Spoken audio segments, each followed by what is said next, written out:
webinar. This webinar is organized as part of the Charter Africa project. And Charter Africa project is a project that we at ECDPM are doing together with the European Partnership for Democracy, Africtivist, Code for Africa, and Democracy Works Foundation, in which we're really examining and exploring how African CSOs are using digital tools to engage with governments and regional organizations like the REX, as well as the African Union, to popularize the operationalization of the African Charter on Democracy, Elections and Governance, or ACDEG. And this has been a project in which we were also exploring the ways in which digitalization is changing civic activism, and what that means on the normative side of things, what that means for leaders or regional organizations like the African Union, which have a normative role, and whether or not the norms that have been established on democratic governance or accountable governance are able to absorb some of the ways in which civic activism and politics is also changing because of digital transformation. So that is the essence of the discussion today as well. To take us forward in this discussion, we have three speakers, panelists, and I will introduce them. So we have Toyin Akinyi, who is the director of Luminate, Luminate Africa. And Luminate is a philanthropic organization that works on governance and citizen engagement in Africa, but also in other continents like Latin America and Asia. And we have Ambassador Salah Hamad, who is trying to reconnect, so you don't see him on your screen right now. But Ambassador Salah is the head of the Secretariat of AGA APSA at the African Union Commission. I think a lot of people who work on the African Union or on governance also know Ambassador Salah, because he's one of the most accessible AU officials, we can say, on governance-related issues. And the third speaker is Ibrahim Sanusi. Ibrahim, he's with GIZ, GIZ's office to the African Union. He currently works on Africa's pandemic response, but Ibrahim was previously working on GIZ's collaboration or GIZ's office to the African Union, focusing on digitalization. And before that, Ibrahim has also been working on the AGA, African Governance Architecture, and very much close to the African CSO and youth engagement environment. I would say that is one of his passions as well. So we are hoping that the three speakers that we have will bring in different perspectives and experiences, and we hope that this conversation allows us to examine deeply, especially looking into the future, the ways in which some of the governance frameworks need to change or adapt, or what this means for civil society actors and what this means for governance actors as well. Now, before we get started with the panel discussion, we have a short presentation, and that presentation would be delivered by my colleague, Natu Domingo. Natu is a policy officer at ECDPM, and she works on EU foreign development policy as well as digitalization. And she has been one of the people who has worked on the research that I mentioned earlier, in which we were looking at the normative aspects of the African Union and its current role on digital governance in the continent. But she has also been one of the people who has explored together with me and other colleagues what this means for governance writ large, political governance, accountability, and how do we marry some of the developments that are happening in the digital space to some of the developments that are happening in the normative space. So the way we've organized this discussion is Natu will give us a brief snapshot of what came out of our findings, because these are, our research and the gaps we have identified through the research. We hope to pick your brains on and then provide as a basis for a discussion. So after Inatu's presentation, we will have a panel discussion, and from then on, we will open it so that the conversation is also open and accessible to the rest of the participants here. So without further ado, Inatu, please take it away. Thank you so much, Lidat. Just give me a minute while I connect. Mm.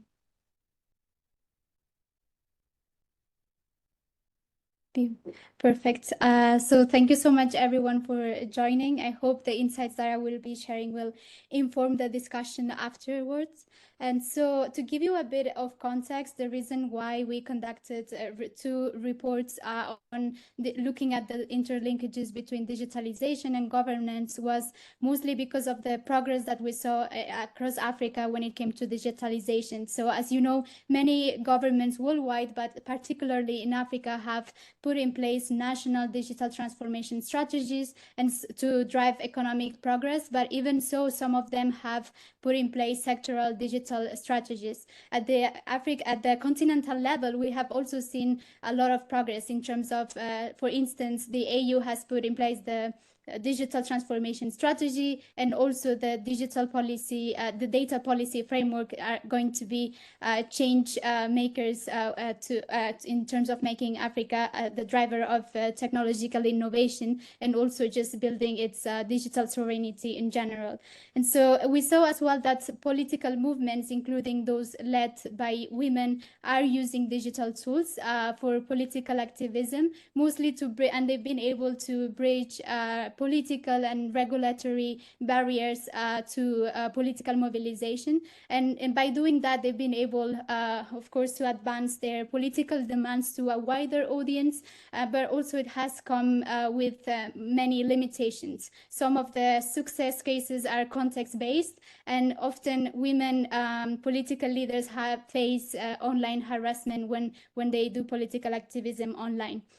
And so we further conducted research to look whether governance frameworks are also adapting to these political changes as digital changes, as my colleague Lidette mentioned. And so we in particular wanted to understand whether the African Governance Charter was fit for the digital era. And so we highlighted first the positive impact of digitalization and on democratic process. Those are immense. For instance, when we look at e-governance, we find that governments, thanks to digital technology, have been able to improve public service delivery. They are now able to engage better with the citizens, and on the other hand as well, like citizens are able to access to alternative sources of information, for instance, but they're also able to engage with their political representatives mostly during political campaigns.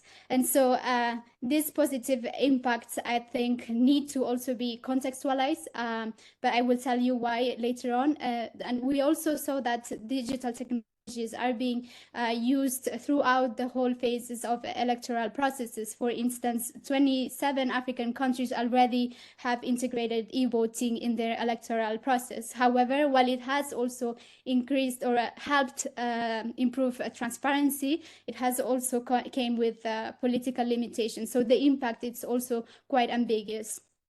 And finally,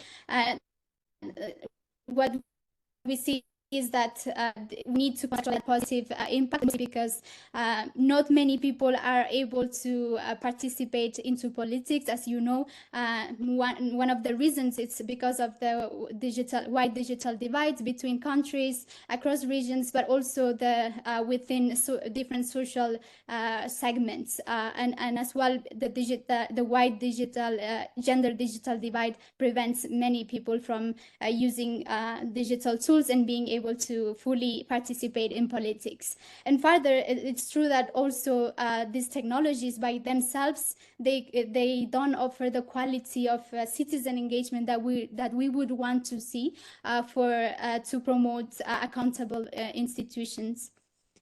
And so, and in addition to all of that, digital technologies can also limit democracy. And so, to give you one example, social media, while it has facilitated engagement between citizens across the globe, it has also facilitated the dissemination of hate speech and disinformation. One of the reasons for that is that the norms around the responsibility of social media platforms to moderate online content is still in progress. So it's developing. For instance, we heard cases where Facebook wasn't able to put out hate speech in different contexts, such as Ethiopia and Myanmar have been already spoken quite a lot.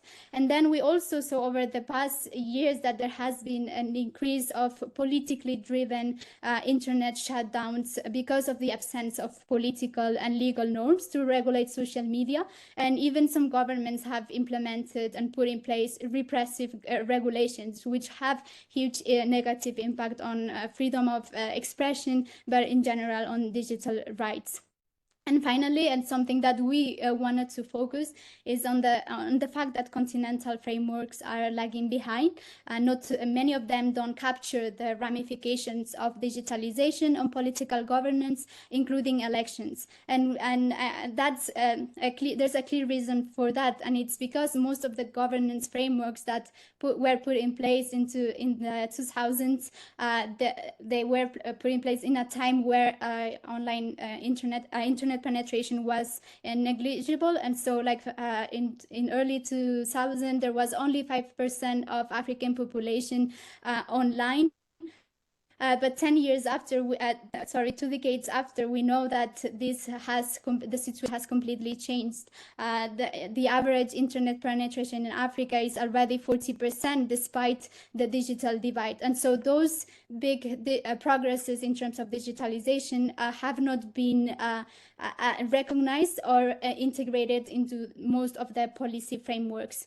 And so when and specifically looking at the African Governance Charter, we find that it doesn't recognize, it does not anticipate nor provide answers to some of the challenges that have been brought by digitalization. But we do see that the AU has made efforts to become a more normative actor. For instance, as I mentioned earlier, this has been reflected by putting in place the AU digital transformation strategy, but also by the data policy framework. And there's also attempts to adapt some of the policy frameworks, and I think one clear example of that is the Declaration of Principle on Freedom of Expression in Africa, which was revised in 2019 to include as well the right to access to information. And it also recognizes that the role that digital tools play in enabling those two rights. However, when we look at policy frameworks around electoral processes, for instance, the guideline for the African Union electoral observation and monitoring mission which was put in place in 2002, it hasn't been changed. It doesn't include some of the challenges that have been brought by digital technology. However, we have cases where that's not the case. For instance, Kenya is a clear example where it has a very comprehensive national legislation on regulating elections, digital technologies in electoral processes. But then when we look at frameworks which are more overarching, and in a way they include elements of other policies, such as the African Governance Charter, then we do find that that it misses the digital dimension. And so we are not saying that it's completely oblivious to digital technologies, because there is in fact an article that states that sets responsibilities for member states to use ICT to advance political, economic, and social governance. However, it misses issues around e-governance, cybersecurity, and digital rights, such as the right to information. And so we provided recommendations to amplify the scope of the ACDEC when it comes to including some of the digital elements that it's missing. So, for instance, we recommended that there should be guidelines and state responsibilities on bridging the digital divide and ensuring digital rights. And that's because as governments digitalize their societies, the online space is going to become the main channel of of communication, but also where most of the political debate will happen. And so that also, emphasizes, clarifies that that governments will need to rely on digital technology as well to be able to meet some of their responsibilities. And secondly, we also saw that accountability mechanisms for political actors engaging in online civic spaces, including non-state actors, should also be put in place. So to give you an example, what we saw during the last Kenyan elections, for instance, is that many political parties were monetizing a political message through hiring social media gurus, social media influencers, so they could have an impact on the political outcome. And then finally, also frameworks that could, including frameworks that could regulate the use of digital technologies in electoral processes, as I've also mentioned already, are essential. So what we see is that the lack of digital skills, but also just last-minute technical issues could prevent many people from being able to participate in politics altogether. And then when it comes to moving forwards, our recommendations, of course, focused on what is the role of civil society, how can we improve their ability to make governments accountable to to the principles under the ACDEC. But what we really wanted to show is that there is, to improve political participation, and especially to improve the link between digital and democratic practices, we do really need to understand better the linkage between the technology and democracy. And so some of the key questions that would need to be further analyzed, and I guess where we would need to find answers is around what are the best practices to counter digital hate speech. At the moment, there's no continental framework to address that.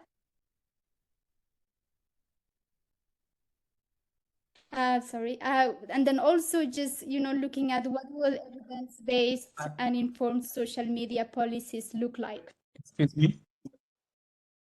To the interpreters, somehow everybody can hear the interpretation even in the English channel.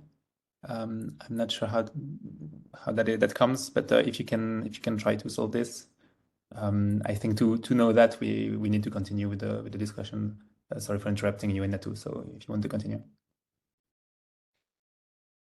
Yeah, so, and then secondly, together with the research on these key questions, what we saw necessary as well is to improve the dialogue and coordination between civil societies across Africa. It is very challenging to track, for instance, the responses of different governments to online disinformation. Some have regulations, some only use, internet shutdowns to be able to deal with this real issue. And so although there are some new tools that are emerging, I think more coordination in terms of sharing lessons learned, and also examples on successful cases where civil society have been able to make governments accountable to digital rights would be important as well, to improve, to make possible full political participation and leverage the digital technology for democracy.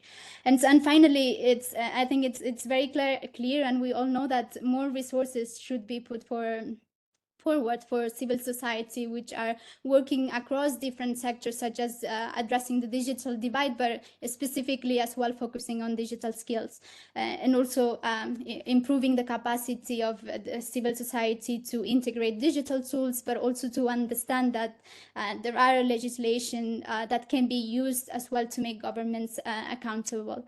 And I think I would like to leave it here, and I'll give the floor to Lidette to continue the session. Thanks. Thank you, Natu. Thank you very much for putting together our presentation and some thought-provoking questions there.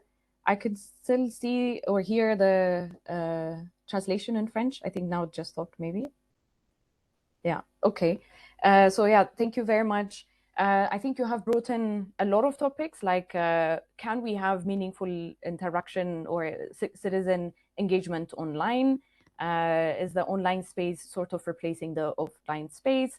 How do we ensure accountability vis-a-vis government actors, but also social media users and political actors? How do we ensure the integrity of elections when we have an extremely sophisticated processes, electoral processes that are going digital? Yes, now I cat's back, yes.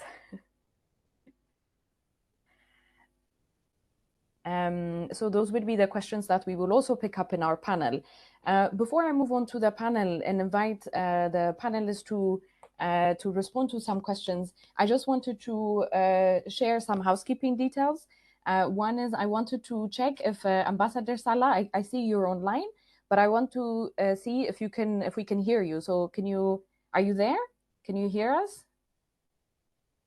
I hope you can hear me this time. I hear you Yes. loud and clear. Yes. Okay. Very well. Glad that worked out. We can hear you. I can't see you yet, but we can hear you very well. Okay. And then the other thing is, we reckon that there were some people who were interested in this conversation, but were not able to join. So we're recording the exchange. I hope that's okay. Maybe speakers give me a thumbs up or something if that's okay with you. Yeah. Okay. Okay. Excellent. And for the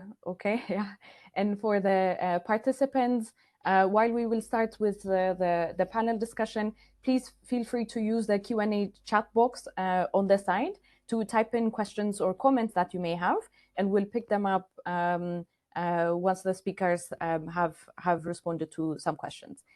Okay, so now let's go to the interesting part, which is hearing the thoughts of the distinguished panelists that we have. I will start with Ibrahim. So Ibrahim, I mean, as you know, and as Natu also presented, digitalization is really becoming, or social media is becoming very popular in Africa, and African youth are using it to advocate for changes and sometimes to demand accountability vis-a-vis their states. How do you, and on the other hand, you know, the African Union is an organization that is also increasingly trying to connect more with African citizens and African youth. How do you see the utility of digital tools in connecting the African Union with African youth? And I raise this question because on the one hand, you could say that there's more interaction, or it avails more opportunities for interaction.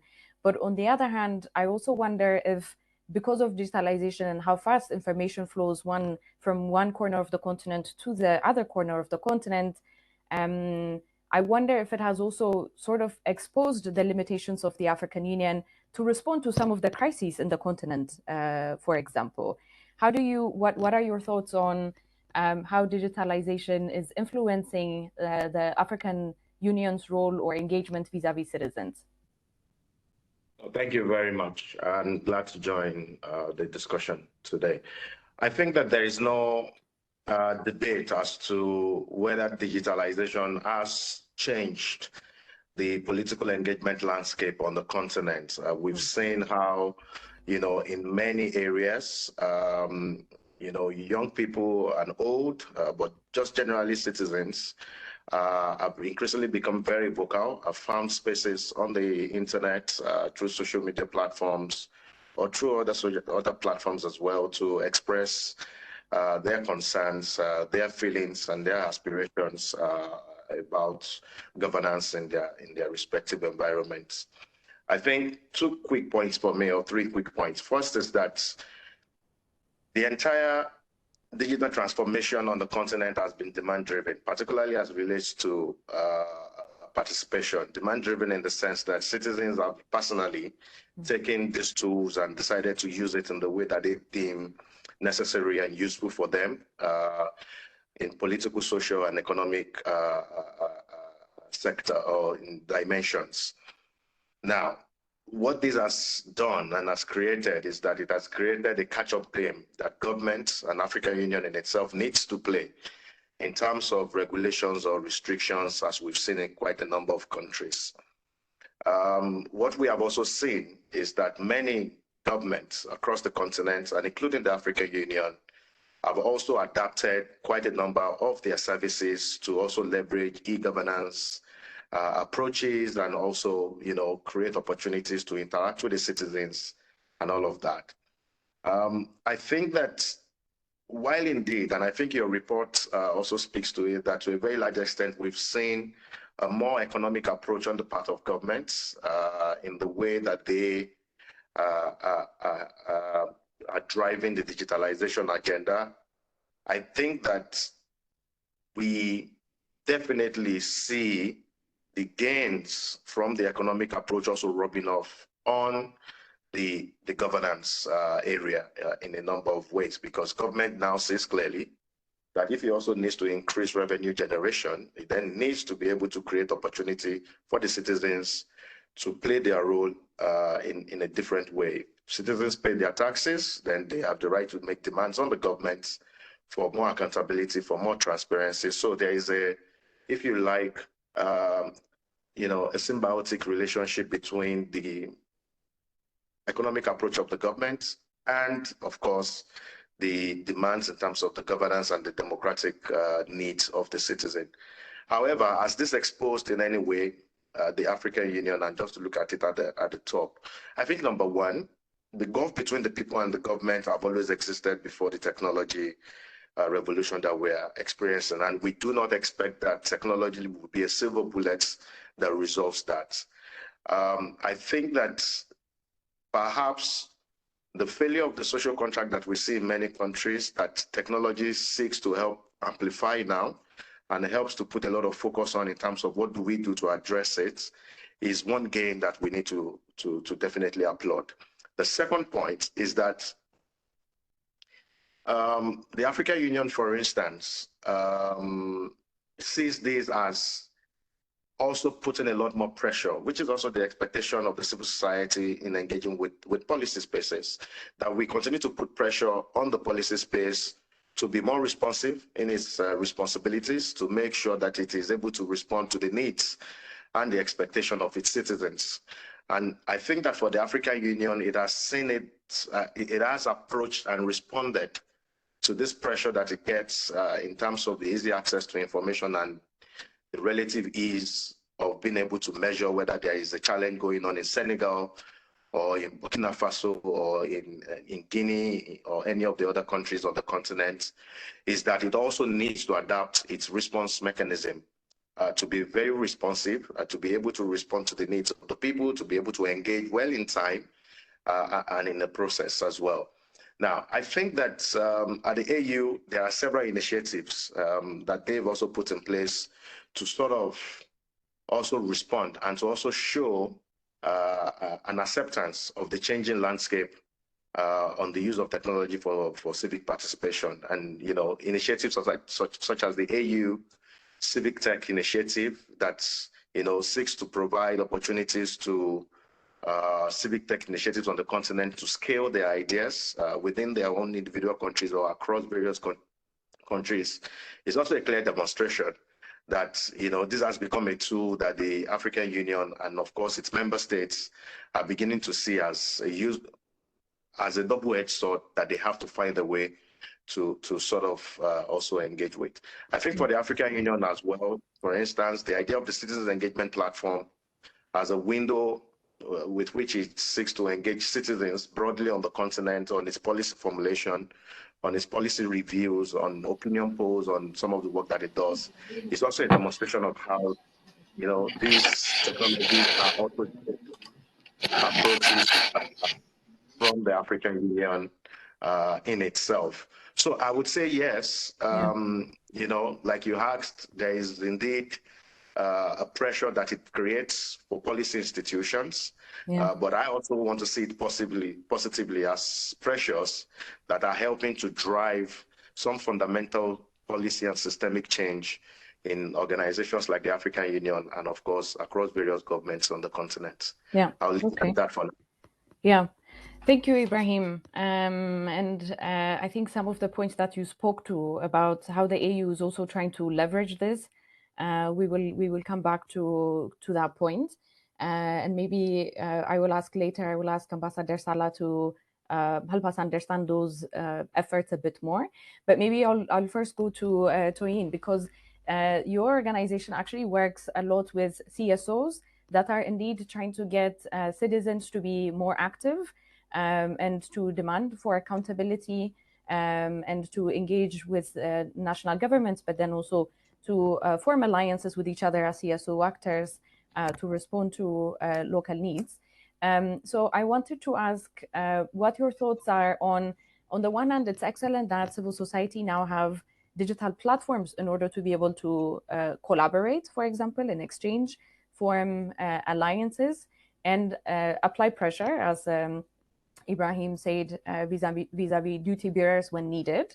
On the other hand, there are also questions around accountability and how citizens should use social media tools in an accountable manner, and how sometimes in heated moments when politics also gets heated, and there are some national developments, digital platforms could also be an avenue for mobilization, but part of that mobilization could also be violent offline.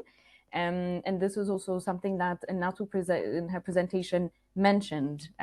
So what would you say are your thoughts or experiences on how we can have both accountability, but then also vibrant activism? Right. Thank you, Lide. So clearly, as you said, technology has brought so much good and so much ease, for information sharing, for commerce, and even governance.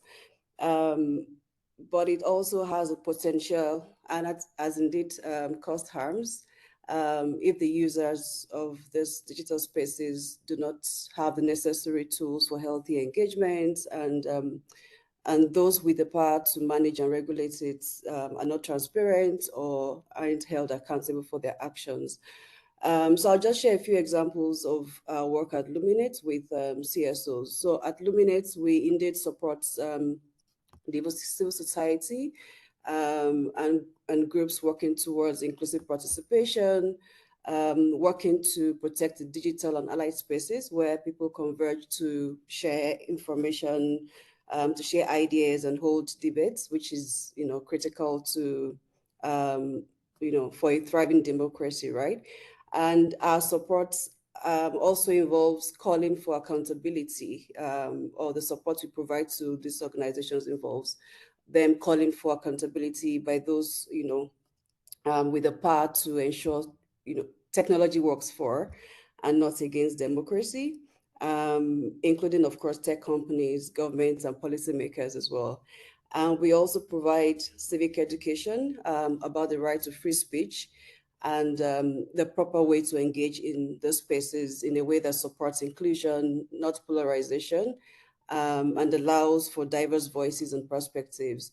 And here we provide both financial and non-financial support for our CSO partners in Kenya, South Africa, and Nigeria on how to use digital spaces safely, and including safeguarding their data and all of that.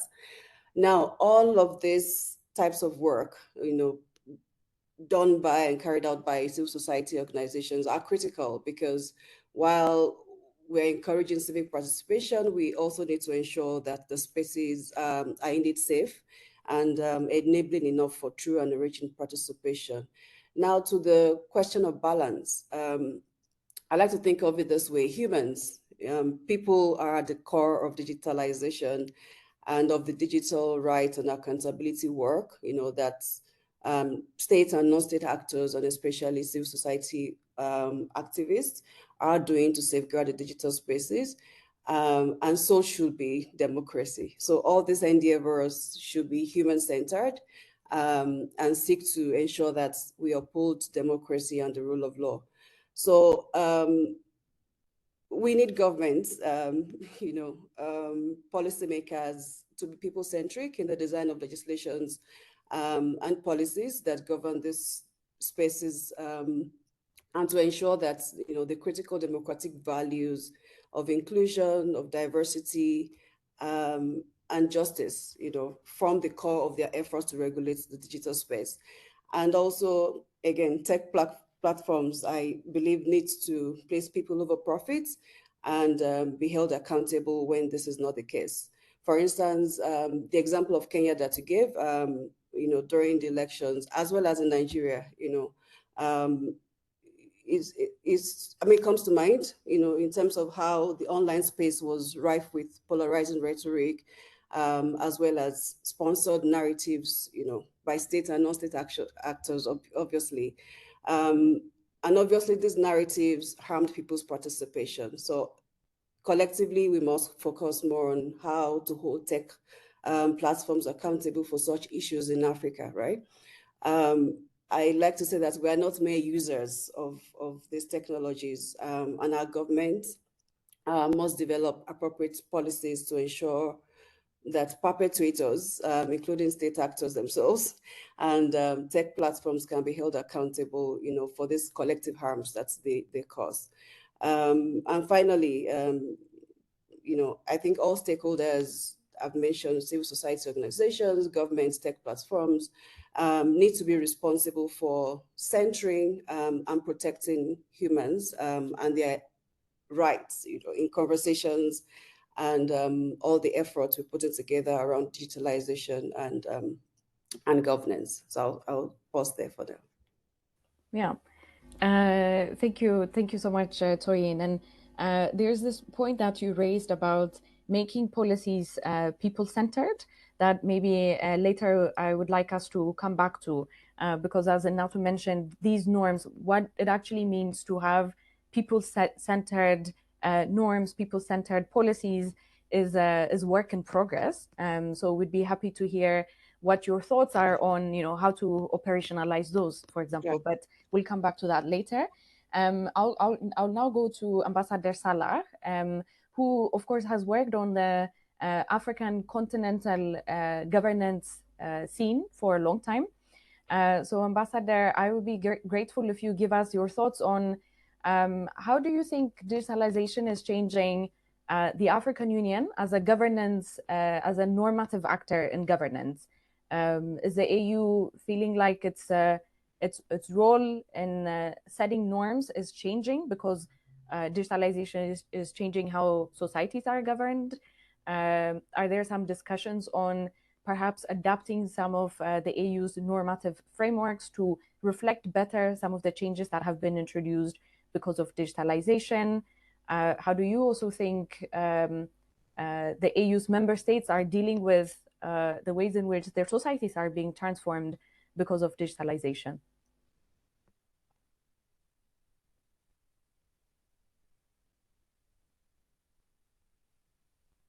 Thank you very much, Legit. I hope you hear me loud and clear. Yes.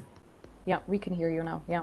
Yeah, thank you very much. And I wish to thank the organizers for inviting the AGA APSA Secretariat to be part of this conversation. But I must admit that I'm here to really listen and learn more than to really share more information, because from the presentation that was shared by Ibrahim, he really said it all about what the African Union is going through and what the African Union is doing about digitalization and the promotion of e-governance processes at the national level. But let me begin by stating a fact that the African Union, as the continental organization, certainly is in favor of promoting e-governance processes as well as digitalization, because it is really part of our life. It is a reality that we cannot deny, and therefore there's really a number of steps that have been taken to assist our member states with these processes. But I also must admit that our member states, or at least a number of our member states, are quite slow in adapting e-governance processes as well as also promoting digitalization at the national level, simply because also digitalization could be looked at as as a negative process, if I can call it that way, by some of the member states because of false news and sharing information that could trigger conflicts at the national level. So that negative impact also is more greater, or is seen as more greater by some of our member states than the positive side of it.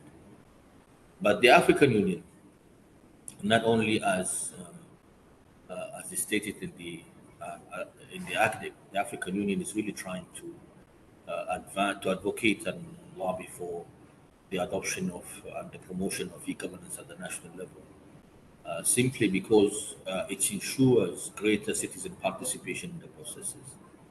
If we take, for example, the election processes in many of our African member states, the African Union have provided technical support to elevate and to enhance the processes by bringing digital processes or digitalization processes into the election processes at the national level, which has really helped a lot in ensuring greater citizen participation, as well as greater awareness and information sharing, as well as also sharing of best practices between or amongst member states. I must also um, I must also say that the African Union has been a stronger voice in terms of preventing negative impacts by also bringing a number of instruments that will help in that regard. There's instruments in the area of cybersecurity, and policies in the area of information sharing and the protection of, of, of rights and other elements. But I also must admit that there's more to be done in this regard. I also, I think for the benefit of this conversation, say that ECOSOC, the civil society parliament, the voice of the African citizenry, is also doing its best to engage civil society to come up with a policy on how the wider civil society can benefit from this digitalization processes at the national level. So their voices could be heard at the continental, at the regional and the continental level. Of course, there's also greater need for better coordination and collaboration between the African Union and the regional economic communities in this regard. So we can also ensure effective policy making, policy development, but also implementation, better facilitated implementation at the national level. Election is just one, but we also are working through other mechanisms, the Public Service Council, to ensure that also digitalization is enshrined within the public service delivery processes at the national level. You don't need to really travel from your village to the capital to get your passport or your ID or your license. So this kind of processes also help our member states to make sure that the capital cities are not really overcrowded simply because services is not provided elsewhere outside of the capital. The process is going to take long, and it's going to take long, unfortunately, because there is really lack of adequate infrastructure to enable these digitalization processes to be, to be a reality in our life, and also to be available to the ordinary citizens, those who live in the rural areas and the areas where there is no really access to internet, there's no access to electricity, and that is also another problem that needs to be addressed. But before I conclude, I wish to really highlight two issues. Number one, I think in terms of policies and instruments and frameworks, we do have enough at the continental, probably at the regional level. When I say regional, that means the regional economic communities. The question is implementation. How can we really at least put pressure? How can we really ensure that our member states are proceeding with the implementation of these frameworks at the national level? The second issue, the second point is the role of civil society, media, and academia in the development process of these policies, but also in the implementation and domestication processes at the national. In many cases, our civil society especially the civil society that are quite keen on advocating for information sharing as or access to information, as well as access to information, and also access to other, I would say, benefits that could be gained from the entire processes of the digitalization. Civil society, I might be wrong or right, but in many cases they are seen um, as behind the organizations that are behind the negative impact of the digitalizations. They are seen as the civil society that are against the government uh, by using social media platforms. They are not really leading a constructive processes to criticize, but also at the same time to provide the support that is needed so member states can overcome the challenges that they are faced. This debate, I think, needs to be tackled, and also to be enlarged, and to bring, in fact, more civil society and other actors, stakeholders to this process, or to this particular dialogue, so we can ensure that the role of civil society is clearly defined on how to promote the digitalization processes at the national level, and not to be seen as negative stakeholders in this process. Last but not least, Ibrahim spoke about the citizen participation policies of the African Union. I think this is also something that we can really capitalize on and try to build on it to make sure that issues related to e-governance and digitalizations are part of the conversation. So then we can involve more stakeholders in this process. The voice of media is not very loud. The voice of the academia is not very loud in promoting e-governance and digitalization, and therefore I think the conversation should be expanded to include all stakeholders, including religious and also traditional leaders. We should not only, when we speak about digitalization and e-processes, we should not only focus on TikTok, WhatsApp, and Twitter. I think we really need to focus on the real impact of bringing these processes closer to the people, so we can ensure there is inclusive participation by all citizens in the governance processes at the national level. I wish to also thank Ibrahim and his colleagues from GIZ for supporting for continuing to support the African Union with ensuring that there is the digitalization processes to ensure citizen participation in the affairs of the African Union. This is something that is going on for a while, and I hope we will begin seeing its fruits in the very near future by having the project more operationalized. But this is an opportunity to thank him and his colleagues for being there to support the African Union. And once again, I really thank you for inviting the African Union to be part of this panel. I thank you very much. Thank you, Ambassador Salah. I think there are some points that he brought up, such as the emphasis on the digital divide, and to contextualize a lot of our discussion on the fact that actually a significant segment of the African population, of course it varies per country, but doesn't have access to the internet actually, and could therefore not be part of the digital activism that we're talking about. I think is a good point. And this point around CSO, the CSO government relationship, both in the analog world, in the offline space, but also in the digital space, I think is another insight to discuss further.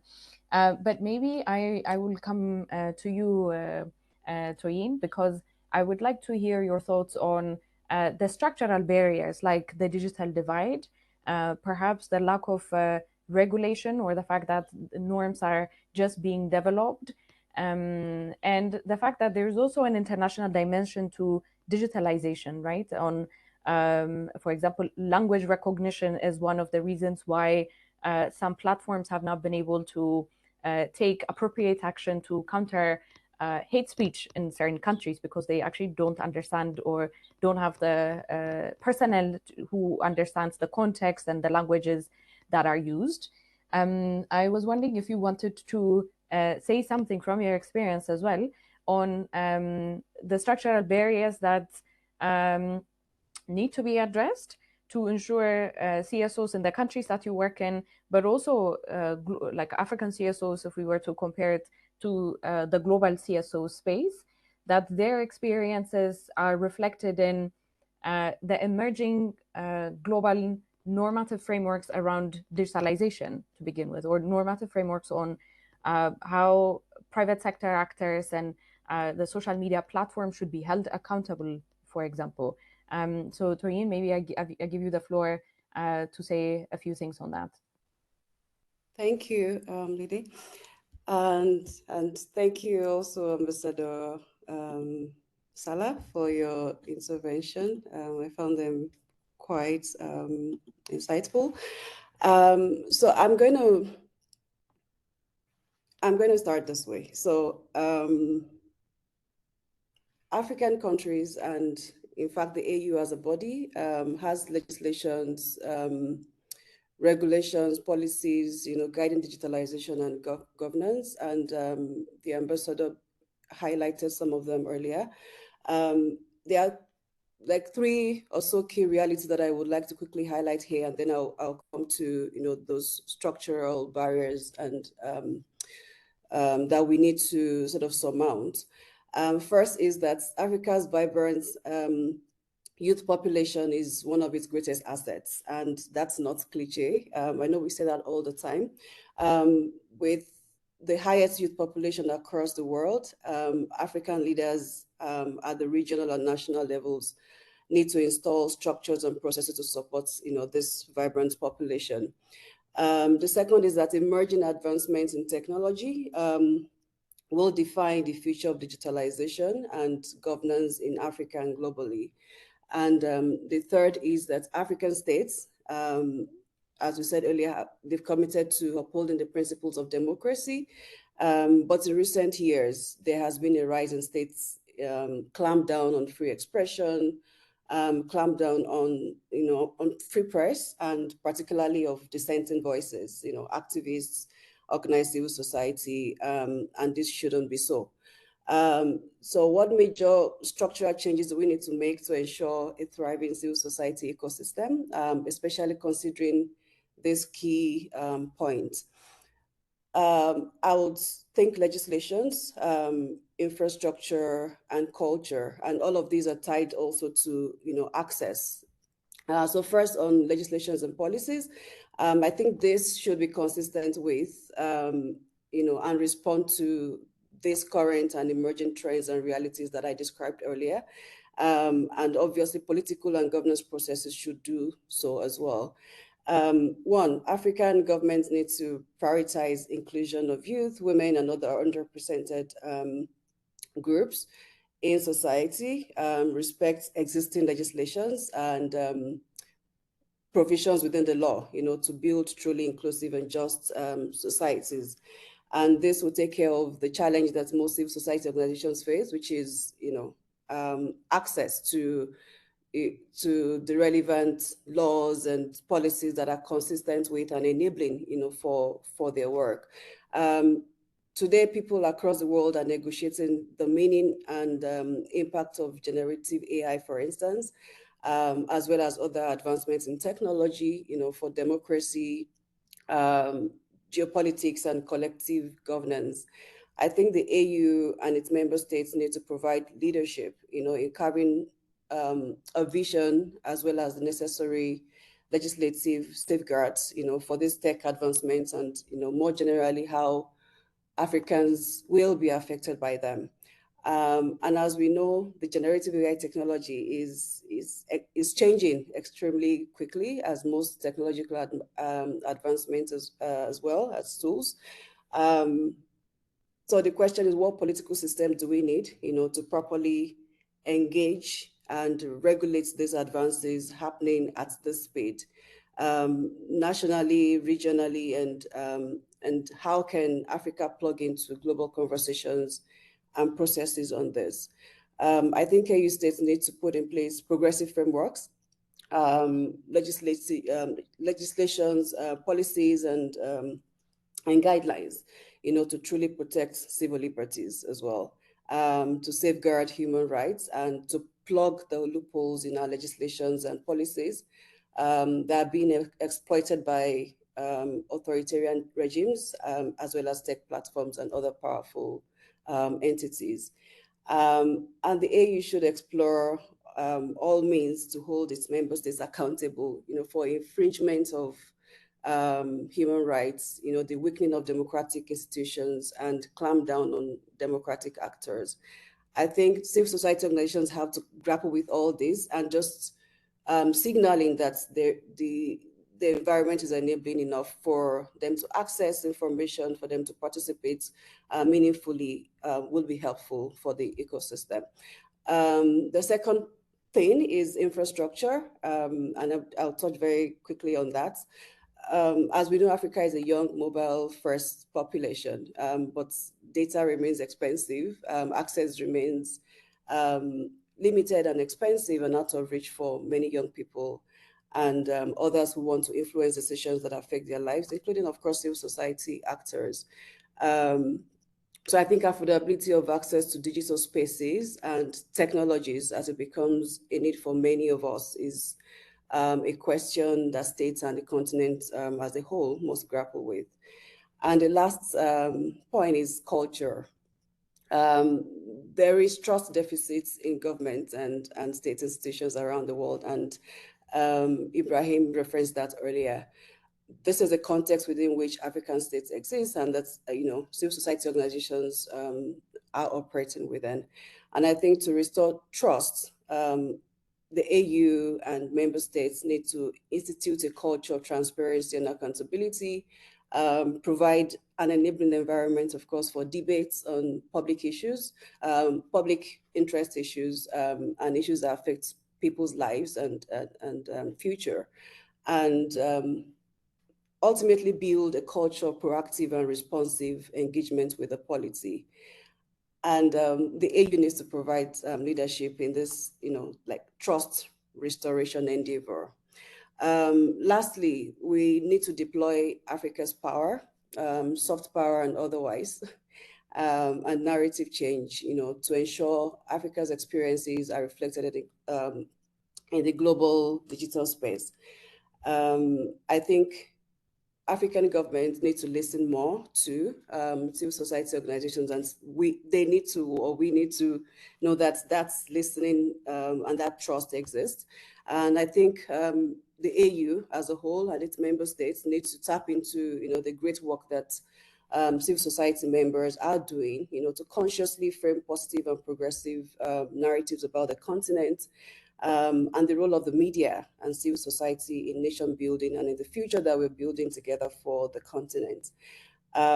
Also, I would add, that African youth are at the forefront of emerging technologies and solutions and opportunities within the digital space and in the digitalization and governance conversation.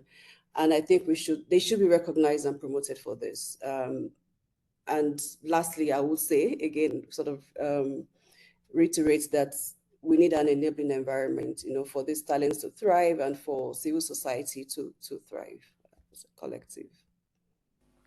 Yeah, thank you, Toyin. I think you brought in a lot of things that we within ECDPM have been also trying to think through, especially because the emerging digital governance scene, so not political governance, but how do we govern the digital space conversation very much needs Africa's contributions to ensure that whatever normative frameworks that end up being global are actually reflective of the experiences and beneficiation of the African continent. So I think that's a good point that you brought up. In the interest of time, maybe I will open up the platform for questions or comments from participants, and we will take it from there. If you have questions, maybe you can raise your hand. The raise hand button is at the bottom right of your screen.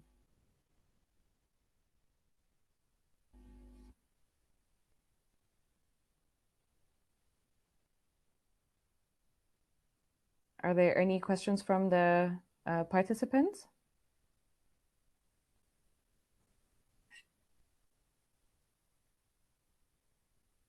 Comments?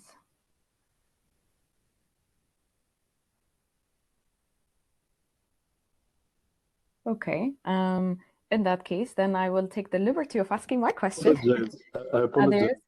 Okay, okay. Hi, Andrew. Yes. Hi. We have at least 2 hands raised. Another colleague. I'm not sure if you can see the raised hands. Okay. Well, I now see your hand and then also Emeka's hands. Yeah, those are the 2 I could see. Yeah. Yeah, go ahead, Andrew. I just have a brief intervention and reflection. So I think we've spoken, and the panelists have spoken very eloquently about the issue of needing to enhance digital skills from the civil society end of things to be able to exploit the space that has been created with regards to enhancing citizen participation and governance through the digital platforms and civic technology more broadly. But I wonder whether we can extend the conversation on enhancement of skills to other critical stakeholders, particularly when we reflect on the role that technology is playing in elections, as was also raised. I think there is something to be said about limited capacity in the observation of the deployment of technology or the entire cycle of technology in election. I think there isn't sufficient understanding, for example, on the technicalities of procuring technology with regards to elections, and therefore assessing whether even from the initial phase of procurement, whether we have set ourselves up for success or failure with regards to deployment of technology in elections. So I think even understanding the technicalities of that aspect of procuring technology becomes important. But then also on the tail end of dispute resolution, where I can use the example of Kenya, where in at least the last 2 electoral cycles, technology played a big feature in the dispute of the outcome of the presidential elections, both for 2017 and also now in 2022. And in 2017, it became a very strong foundation for overturning the election result. But one of the things that I think emerged for interesting reflection with regards to capacity was whether even the judiciary, for example, was well equipped to understand the controversies around technology, whether it was even in the right position to make the requisite orders to fully interrogate the controversies around technology, and to assess whether in fact their orders had been met by the parties, and in this case, the electoral management body. So I think I'm just trying to put it on the table that with regards to technology and elections, we would need to reflect on the roles different stakeholders play and whether they have the requisite capacities to play their roles. And then maybe even just an overall fundamental question, whether based on the track record of technology being deployed in our election, whether they have served to actually build public trust in the electoral process or have added another layer of mistrust to the electoral process. Thank you. Thank you very much, Andrew. That's an excellent question. Okay, Emeka?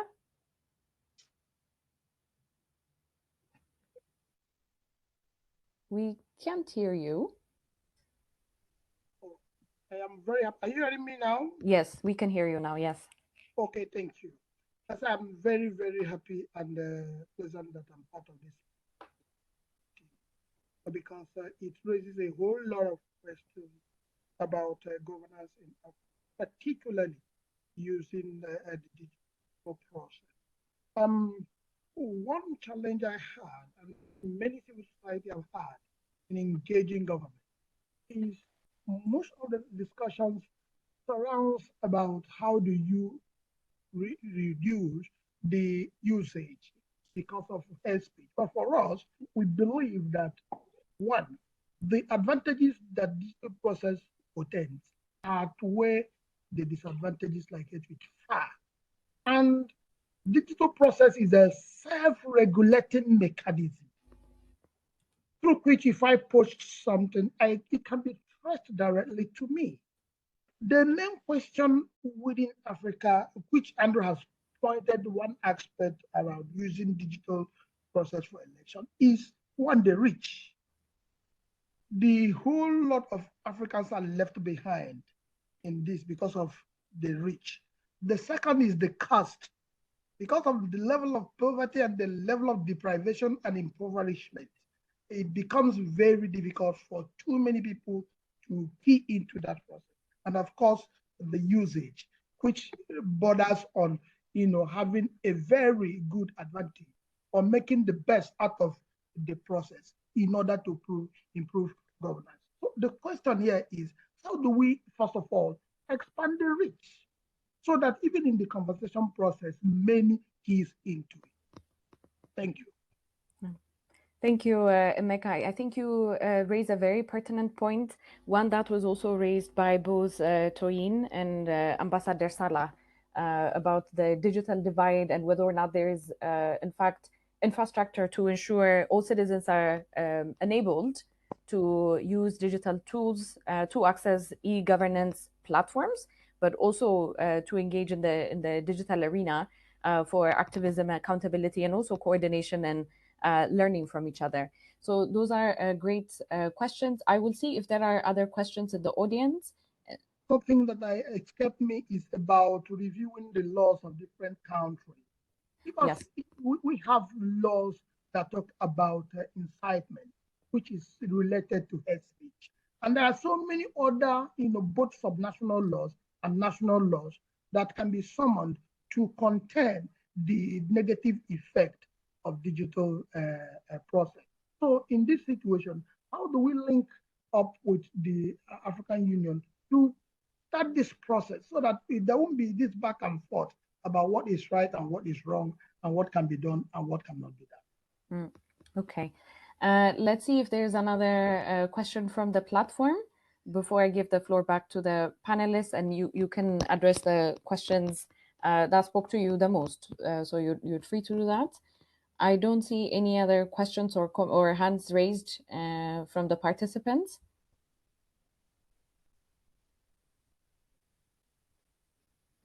Okay.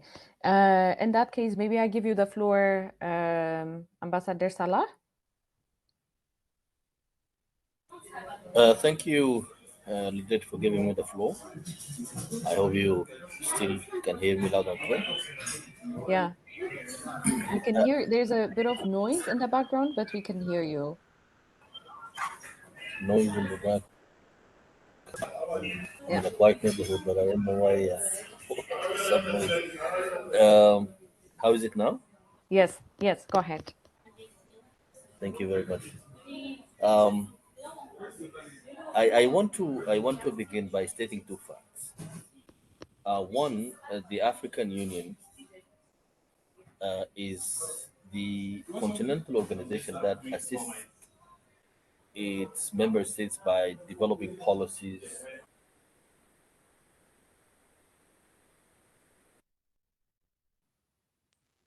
Ambassador? Yeah, okay. How is it now? Yeah, no, we had lost you there for a second, but you're back. Yeah, continue, please. Okay. What I'm trying to say is the African Union role in this entire process is to develop policies and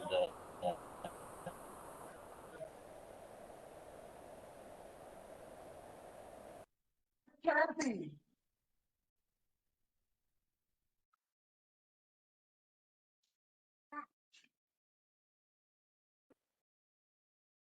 We've lost you, Ambassador Salah. Are you still there?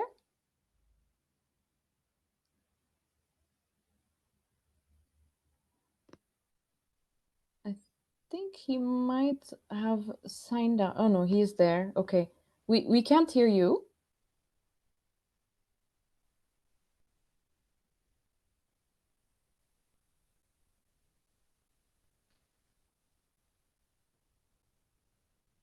We can't hear you, Ambassador Salah. Shall I maybe come back to you? Let's see if Ibrahim, you want to react to some of the questions, and then we'll go back to Ambassador Salah later.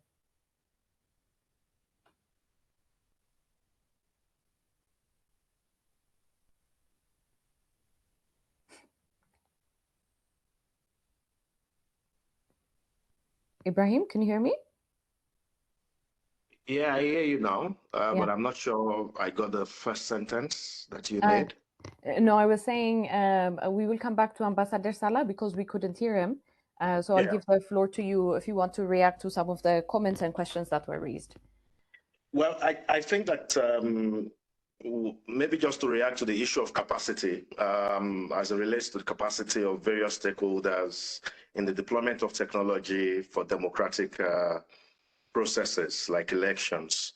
And I agree completely. I think that what we've seen with the number of elections on the continent in the last few years has shown clearly that this is an area that needs a lot of attention and needs a lot of investment in terms of capacity development, particularly from the point of lawmaking as it relates to elections.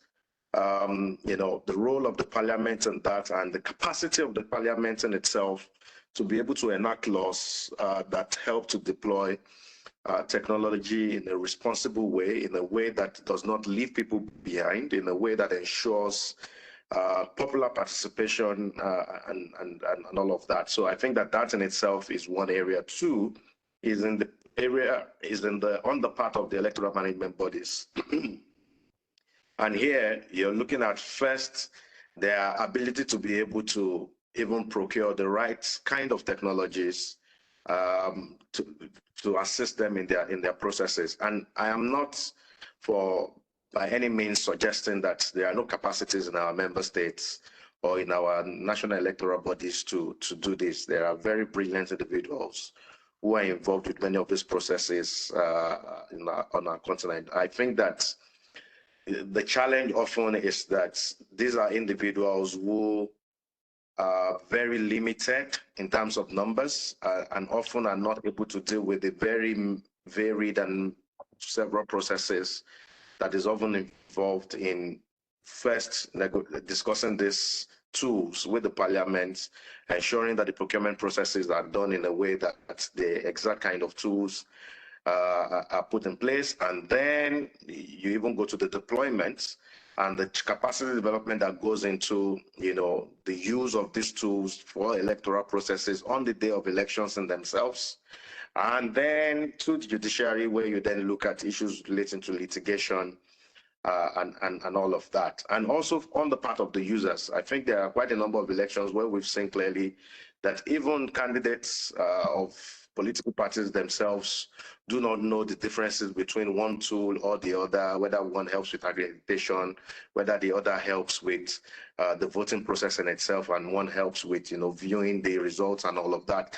I think that there is indeed a big case to be made for capacity development in our in our democratic institutions on the continent as it relates to digital uptake. And this is something that I think it's equally very important. I think the question that Andrew asked, if I'm not sure I remember the question very well, but I think it's kind of stuck with me on whether the use of these technologies in themselves help to deepen participation. If I get the sense of he was basically you've partially answered it, because he was asking whether or not, because we don't understand, or not everyone understands the technicalities that goes behind elections, does it actually raise more questions than it answers, and does it put into question the transparency and the credibility of elections? Was what he was getting at. Yeah, and I think yes, without a doubt, this raised quite a number of questions that we're having to grapple with. I would not really be bothered too much about those challenges that we're facing with the deployment and the use of these technologies now. I think that those are teething problems that would normally happen, not just on the African continent, but we see it even in elections in the United States, in Georgia and many other places in the last election rounds and all of it. This would always be questions that would come up, and we need to use that as a feedback back into the system to improve our deployment, our adoption and deployment of these tools. However, I think that yes, indeed, they're asking us very critical questions as to what are the gaps in our laws that we need to address, what are the gaps in our deployment process in terms of access and reach. And you know, I always make this argument when we talk about internet penetration on the continent and we're quoting all these numbers are based on individuals accessing this tool. Yeah. You know, as much as we know that it is not at the level that we expect it, the point that needs to be made is that first, and I think Tony spoke about it, we need to deal with the cost, we need to deal with infrastructure. However, we also need to continue to use hybrid approaches that ensures that we do not only use digital in places when we know very well that the reach and the ability of people to use these tools are still quite limited. Those are the things we need to address. So how do we ensure that digital approaches are well matched and used alongside non-digital approaches that helps to ensure that citizens are broadly and fully engaged in our democratic processes. And I'll leave it at that. Yeah. Thank you. Toyin, maybe you can address some of the questions around the norms as well. Do we indeed have actually norms that are able to cover some of the negative externalities of digitalization, like hate speech, or do we need to come up with new ones, or at least reformulate the existing ones to also make adjustments? Because our observation is actually that the states that have attempted to come up with norms on countering hate speech or monitoring the digital space have done it in such a way that it has tampered on the civic space. And one can argue that that is, in a way, intentional. But I also do wonder if, even if we had the most willing and open and, let's say, democratic states, do we have experiences and lessons on what that perfect norm that balances very well creating space, securing that space for CSOs, but at the same time controlling or managing some of the negative externalities? Do we know and have experiences on norms that balance both? So I'd be curious to hear your thoughts, Toyin. Thank you so much. And you already started answering the question. Some of the things that have worked include or practices that we should consider, right, that have worked in the past and continue to be helpful would be looking at the inclusion of diverse voices, you know, in terms of age, gender, and perspectives, and stop creating more echo chambers, if you want. So we need as governments, I'm not a government entity, but governments need to listen more to civil society. With our work and other development partners, we've invested a lot in supporting capacity building in the use and uptake of the digital space and digital tools. And these are transferable skills. And I think instead of reinventing the wheel and, you know, making costly mistakes, I think it's important for us to you know, listen, you know, to those who are on the field, who interact, you know, with the field. And also, I think in terms of the election, you know, that Ibrahim was talking about earlier, there are things that have worked in the past. We need to basically listen, if I can put it that way. We need to also invest more in research and advocacy, you know, to ensure that you know, the spaces are indeed inclusive, are indeed transparent, and that's, you know, are enabling enough for those who participate in them. Yeah. Okay. We are coming to the end of the webinar. Ambassador Salah has just informed me that where he is, they just lost power, so he couldn't reconnect. So I guess we'd have to close off without him. But I just wanted to maybe give you an opportunity to say last words, for example, on what do you think is the role for think tanks, the role for CSOs, and the roles for also development partners. Perhaps Ibrahim, you can address that, because in a way the kind of opportunities but also challenges that we're witnessing are multi-level. Some of them pertain to infrastructure, so we're talking about the need for significant amounts of financial investment, but also technological investment to expand digital tools and access to the internet, for example.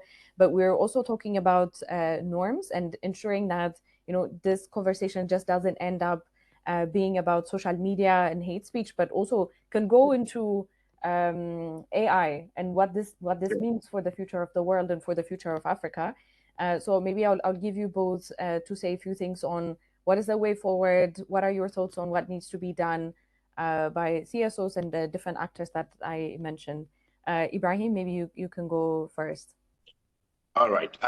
Well, good question. I think that my starting point is that the entire topic of digitalization for the African continent is definitely a new one, and it's one that we would continue to grapple with for a bit. But I also think that it's a huge opportunity for us. I mean, I know that the word leapfrog can be considered a very tricky word to use, but I think that we have an opportunity to also shape, our engagement with digital tools and technology broadly on the continent, from our laws to the implementation of the laws, to issues relating to infrastructure, to issues relating to the use of it, and to issues relating to rights and ethics that are all associated with, the entire engagement. I think that one, of course, we need to continue to support, the enactment of, progressive, forward-looking policies and laws across at the continental, regional, and national level. I think that as a starting point, the AU, the regional economic communities, various countries are developing digital economy strategies and all of that. These are already good starting points. Many of these laws are also quite progressive. I think, like many laws, not just in the digitalization field, but broadly, the challenge has always been the capacity to implement. And of course, and that capacity sometimes is not just capacity in terms of resources, sometimes it's just political will. And I think that that is also something that needs to be addressed. I also think that, like we've talked about, capacity development is also very key. In the sense that our institutions, not just in the electoral space, I think even in the public administration space, is around deployment of, mobile or digital tools for access to government services, or for even, access to ombudsman agencies and the rest of them, in case of accountability and transparency. We need to continue to invest heavily in this. I'm glad that organizations like Luminate, and GIZ for many years continue to invest in these areas, and these are things that I think are very important. I think the broader ecosystem investment is key, and this is where the private sector, responsible private sector, is also very key in terms of ensuring that, we are able to get fair deals for access to technological equipment, and many other issues that have been talked about, and I think Tony spoke to that as well. We also need to continue to learn from experiences of various of other continents. I mean, the experiences of the European Union around the GDPR and its impact on small and medium-scale enterprises is one that we should also learn, particularly because there is a dimension of that on the continent where we are also still dealing largely with the issue of poverty. And any rule, any policy that sort of limits the ability to create wealth and all of that is also something that we have to be mindful of. So, there is a balancing act that we have to be very much mindful of in our deployment of digital tools on the continent. I think that we need to continue. I hope I'm still connected. I'm seeing a glitch on my screen.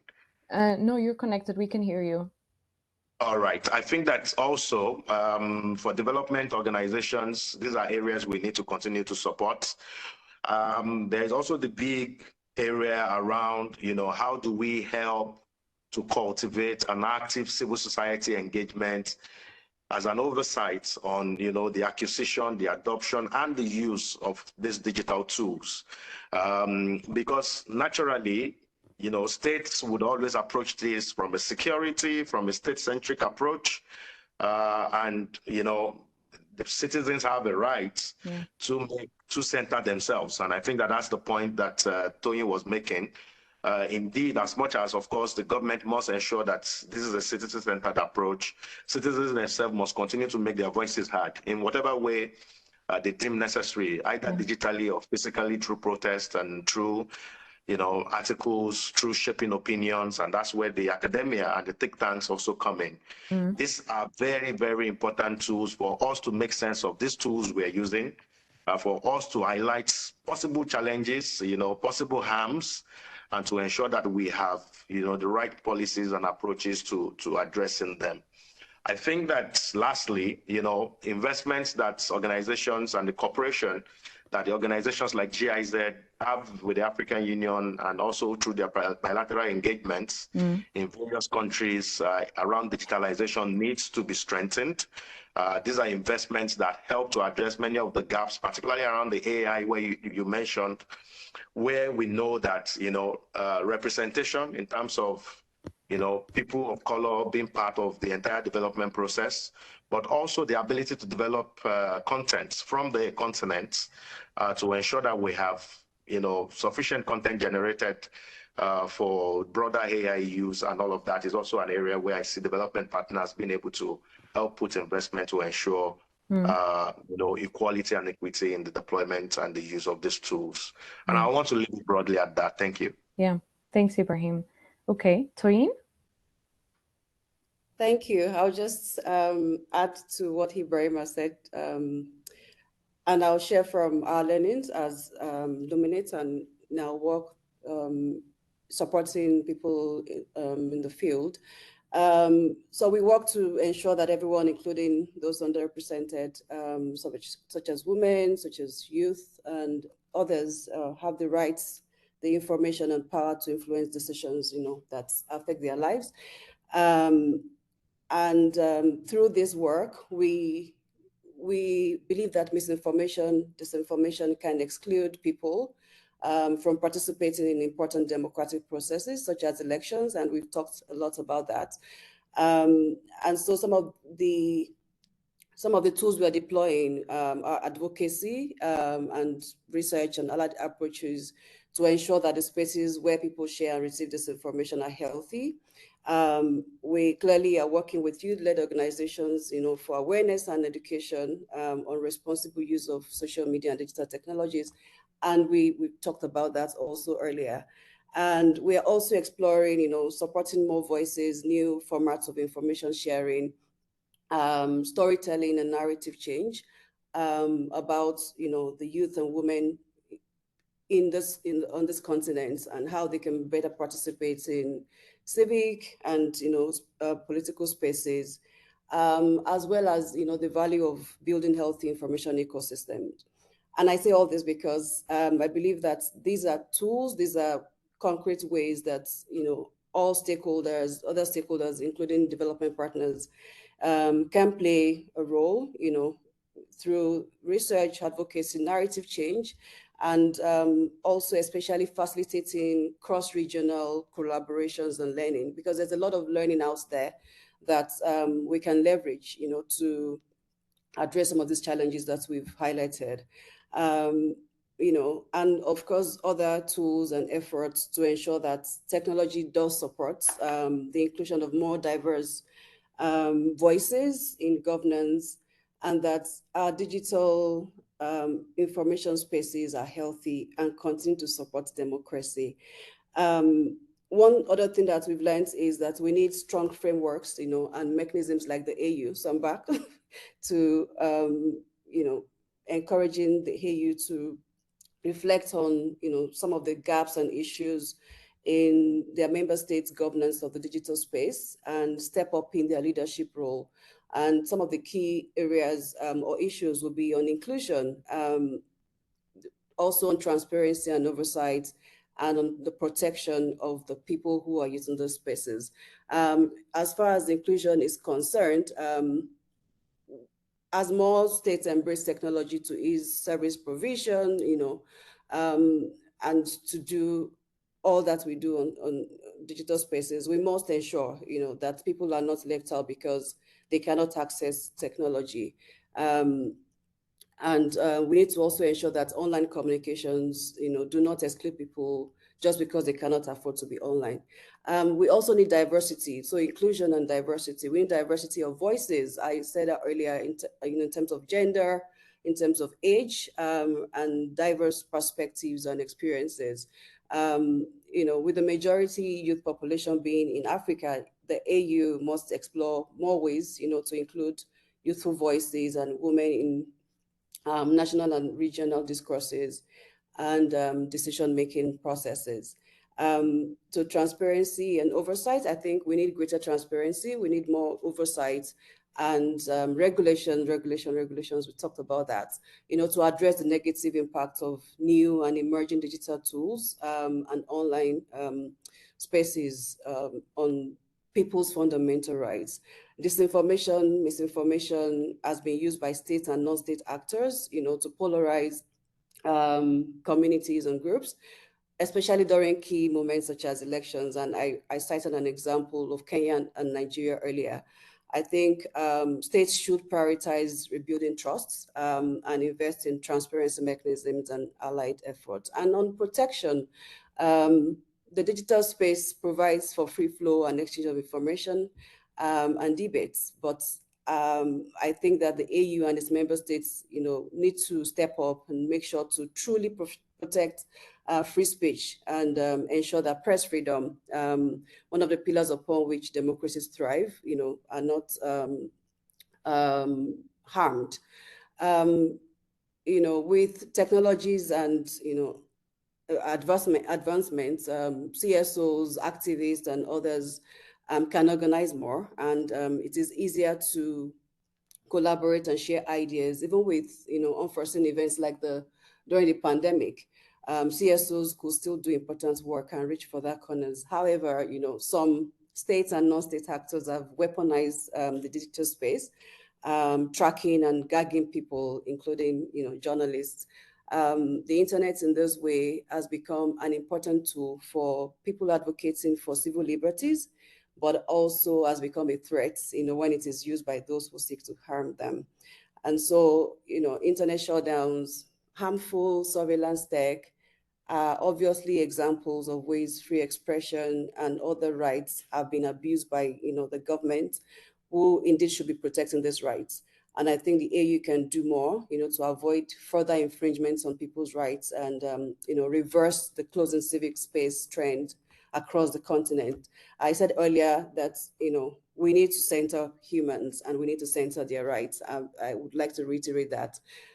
Finally, Africans deserve protection, as they navigate this digital space and the different spaces where they interact, or we interact. I'm an African. And I think the AU and member states need to provide the much needed commitments, to safeguarding its people.